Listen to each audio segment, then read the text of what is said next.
I want to start this by saying this is really out of my comfort zone, and actually started a blog a few weeks back, and that's something I've kind of always picked up and put down, and God has really given me a passion to write.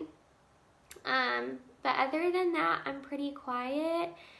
If you know me really well, you might be laughing at that, but no, I'm an introvert by nature, and I like to hide behind my screen and type it up and send it out. But I think that God is just wanting me to kind of step out and take a leap of faith. And I think that's where our faith grows. And also, I think that transparency is what makes us so relatable to others. And that's what it's all about. So I'm going to just kind of step outside my comfort zone and share with y'all what God has done in my life over the past year.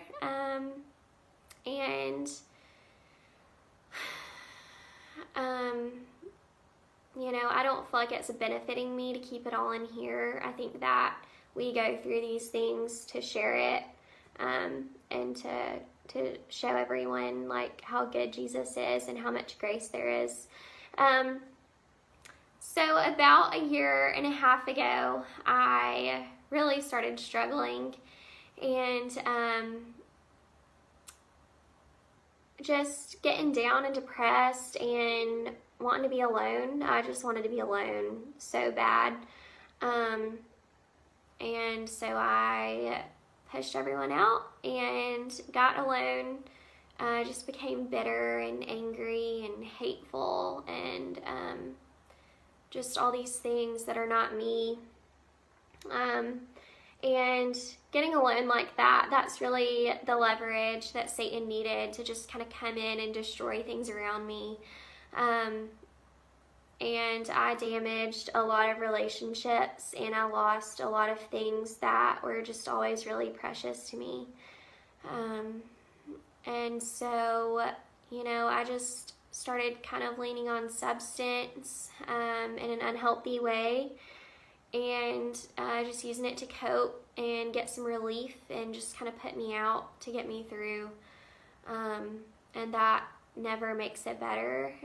Coming off of those highs is worse than before you did it. And I definitely felt suicidal, I would say. I don't know if I was ready to act on it. I think I was definitely living in a way that probably put me in danger and kind of tested it. I don't think I would have cared if I would have died. I just remember sitting up at night and just begging God, like, God, please, like, you've got to take me. Like, I cannot come out of this. Like, I can't beat this. This is way over my head. Like, God, I'm just so miserable and I'm wrecking everything. Like, please just put me out of my misery. And just felt so hopeless. And so the holidays rolled around, and that was really hard. I don't know if you have ever woken up alone on Christmas Day. Call me whiny, but it was horrible. I don't recommend it. I mean, maybe it was just my situation. But it was awful. It's the worst day of the year to wake up by yourself. And so I somehow made it to the family stuff that I had to do that day, and came home, and that night was really the game changer for me. I will probably spare the details of that for some certain reasons, but I will say that I really put myself in a position where I was forced to seek help and forced to involve professionals. And that following week was the first time I picked up my Bible, and I don't know how long. And I think that God really just used that situation to, first of all, you know, knock my pride down, but also to tell me, like, hey, like, you're not going anywhere. That's mine to decide. And I've got bigger things for you. But you can't do this alone. And so, you know, that was the first big chip at my pride. And after that, I would say I became kind of angry. Not as depressed anymore. I think it was still a struggle. But I think I kind of fluctuated after that a little bit. And, you know, God has really just used, I would say, some extreme circumstances this year to really get my attention, just little by little, just kind of breaking this wall down. But y'all, like, it's just made me so fully dependent on Him, and it's just pointed my face back towards Him, and it's just amazing, like the little things that I see every day that other people would probably just pass by or like not notice. And it's funny because me and my mom will be texting, or, you know, I'll send her a text, or she'll send me a text, and I'll be like, God wink. And she's like, like, where did you get this from? And I'm like, I don't know, like, maybe I heard it somewhere, I really don't know, but it's like the perfect way to describe it. It's just like little God things throughout the day. And I just think, like, wow, like, how much did I miss out on? Like, how much was happening back then that I just didn't see? And God has just restored so much.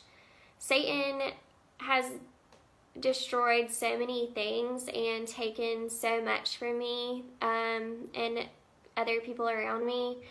But God is so powerful, y'all, and He has put so much more back together, and I just think He's not done yet. I just have this hope that I can't even explain. So there are 3 specific things through all of this that I think God has really shown me, and I wanted to share those with y'all. The first thing is that your identity does not change and it doesn't waver. Who you are is in Jesus and how much He loves you. It's just like this Bible right here. I'm going to be honest, I don't know where this was for a really long time. I think it might have been on my end table. It could have been on the floor. I don't know. That's really bad. But wherever this was, I can assure you that it was dirty and dusty. And whoever found this for me and picked it up, probably all they had to do was go, you know, the truth on these pages, it didn't change. It was still the same, and the cover just got dirty.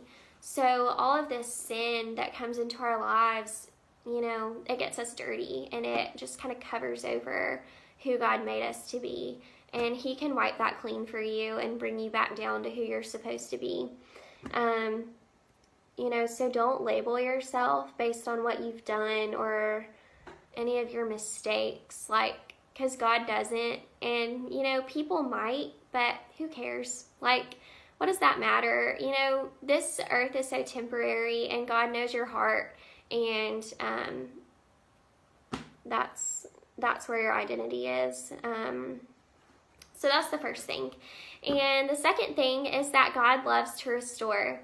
You know, it says somewhere, I think in Joel, that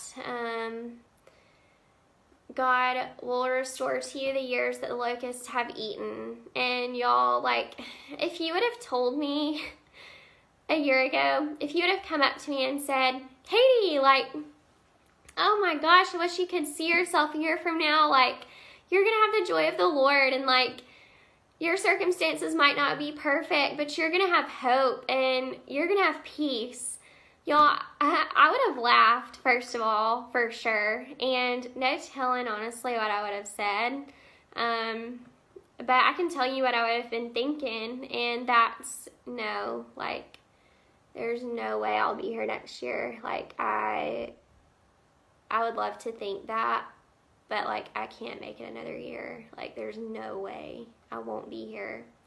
And y'all, like, God just had other plans for me, and I'm so thankful because I have had so much joy this year that's just internal. And, you know, things haven't been perfect, but, like, He's just slowly put these pieces back together that I never thought I would see put back together.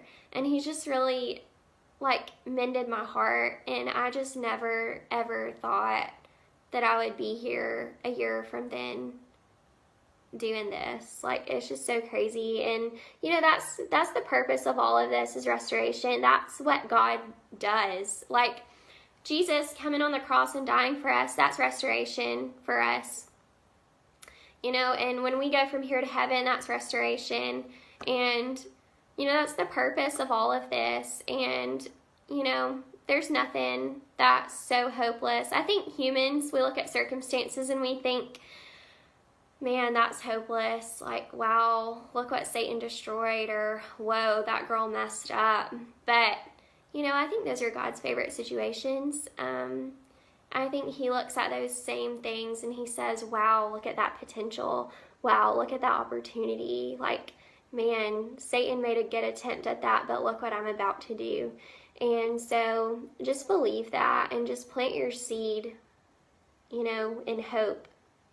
And just water it in prayer. And if it's in accordance with the will of God and His word, you know, He hears that and He honors that. So that's the second point. And the third is that our feelings are so temporary and so unreliable. If I have learned one thing over this year, it is for sure that, because, I mean, y'all just don't even know, like, you know, I think I mistook my feelings sometimes as God's will for me.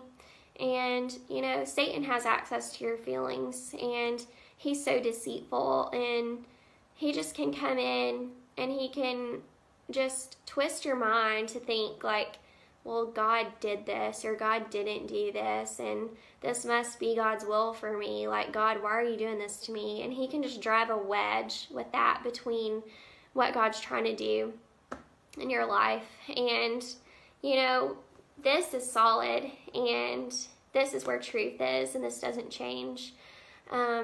So when you're looking for answers, you know, this is where we need to go. But I also think with that, our generation is so convenient focused. And, you know, you might flip through here looking for an answer and see a verse about grace, and oh, well, there's my answer. You know, life is all good and fine. And, you know, like, grace is such an important part of Jesus, and that's the purpose of all of this, because none of us are perfect. But, like, if you're about to make a decision, or if you're in the middle of muck, you know, look through this and do it thoroughly, because our lives are full of sin always, and grace is always there to pick us up. But, like, even though our lives will be good or just as good with grace, like, there are things in here that you can find where God's like, hey, like, I know this is hard, but do this. Like, this is my will, and this is where your life will be the fullest. And this is where my power will be displayed the most. So, you know, I just think, especially with our generation, you know, some of us don't know what this says, and we don't read it thoroughly. I don't read it enough. I'm trying to do better. But, you know, this is where the answers are, and our answers are not in our feelings. So that's the third point. And I'm going to be honest, like, I did not pray for any of this. I don't know if I prayed. I don't know what I prayed for. I did not pray for any of this. I can assure you, I didn't pray for restoration. I thought it was too far gone, impossible, hopeless. And, you know, that's where God's grace is so good, because I didn't pray for this, but other people did, and they stood in that gap for me, and they covered me, and God heard that, and He answered it and did a miracle. So with that said, if you need prayer, or if you know someone who does, I don't need details, but I've started a list, and I would really like to stand in that gap for people, because sometimes I think we get down and, you know, we don't know what to pray for, or we just can't get it up, you know, we don't know how to pray it, and I think that's where other believers can come in and kind of stand there in the gap and intercede in that for you. So please let me know. I would be honored to do that for you. And that's really about all I've got. I didn't plan any of this out, so I'm sorry if it was a little scattered and all over the place, but thanks for hanging with me for over 15 minutes if you're still with me. I'm going to post this on the blog and probably on Facebook, so check out my blog if you haven't. It's kindakate.com. I just got it up and started, so there's not much on there yet, but just keep checking with it. I'll try to post at least 3 or 4 times a week. That's the goal. So thank y'all for listening, and please reach out to me if there's any way that I can pray for you, and please continue to pray for me. I covet that right now, and so thank y'all so much.